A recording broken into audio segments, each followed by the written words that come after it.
You've been very patient. Do I see a microphone line over here? What I'd like to suggest, given the limited time, is that we take 3 questions quickly and then get reactions from the panel, and then additional questions later. Okay, sir. First question, sir. Actually, our panel, gentleman in the panel asked to the youth that why youth is not participating in the agriculture, sir. Let me give you answer. Being a student of finance, I would say we learned about return on investment, sir. Right now in India, the price of fertilizers are increasing, the price of seeds are increasing, the price of oil and petrol and diesels are increasing. The production is so much expensive right now for the farmers that they are not getting return from that. Right now, the Swaminathan Commission, they actually recommended about the 50% price more than the weighted average cost of production, but still all farmers are waiting for that because they are not getting any return, sir. Secondly, sir, we have problem of warehouse, sir, in our country. Fruits and vegetables are they are perishable. We are not able to save those crops. We have no warehouse in the country right now. So and if you see the number of suicides in the country of the farmers, they are increasing day by day. How the youth like me can go and invest in the agriculture sector, sir? Okay, thank you for those vivid examples. We'll move to the next question. Hi. First thing I want to comment, this was very insightful discussion. I come from agriculture background, and I can understand every issue they're bringing and the farmers, the issues they're facing. I came to USA 18 years back, and one of the challenge was there, and that still exists today, is the high price instability. Like the price, Mr. Deshpande just pointed out, the tomato price, one year you get like 2 rupees, another you get 30 rupees, and next year you have to throw it out. So now, are there any market-driven solutions to this kind of problem anywhere you have seen?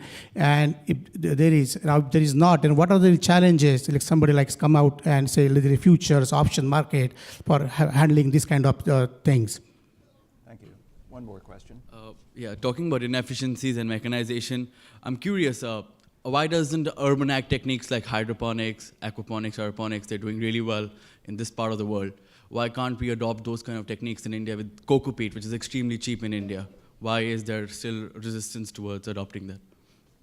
Okay, thank you, panelists. Dilip, do you have a response to that last question about hydroponic?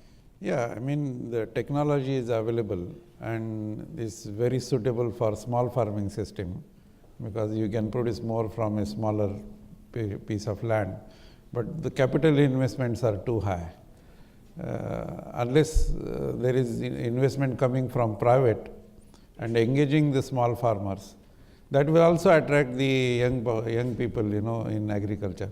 There is a huge scope for vertical farming, whether it is hydroponic or aeroponic or vertical farming. It's happening. We have one small future farming demo where farmers are coming and seeing at our place, and some of them started doing work. But I think it is a bit early to say because investment requirements are very high. Thank you. Krishna, do you have a thought about the prices, complaint? The perennial price complaint. Can you please bring up the slide? So the prices, now I think the gentleman talked about input prices being high and the revenue being low. Hence, that is a disincentive for the youth to come in. That's true. But if you look at why the input, the revenue is low, because the productivity levels of Indian agriculture are very low. And with those productivity levels, so I'm not sure how justified we are in blaming it on the market prices. So if we need to fix the revenue situation, we need to first exhaust the wide gap available in productivity, the yield gap available. Without that, it may not be, as a farmer's advocate, I may argue for it, but it may not be fair to transfer that cost onto the consumer.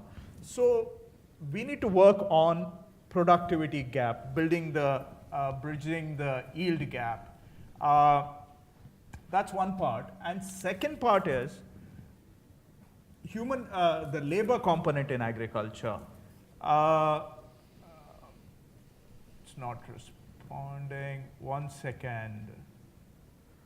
So, labor component is responsible.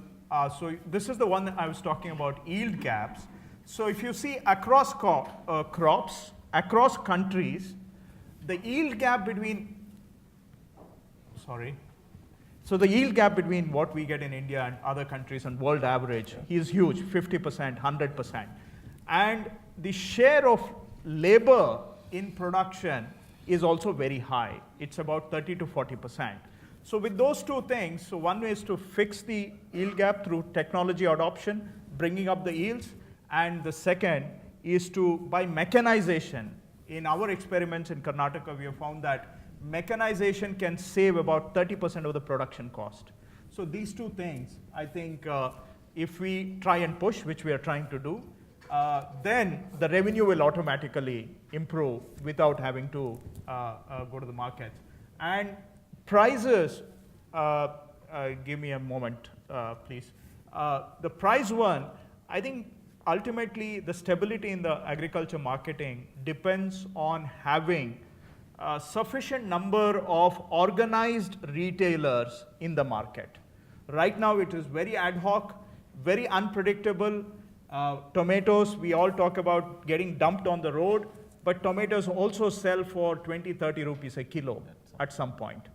So the variations is playing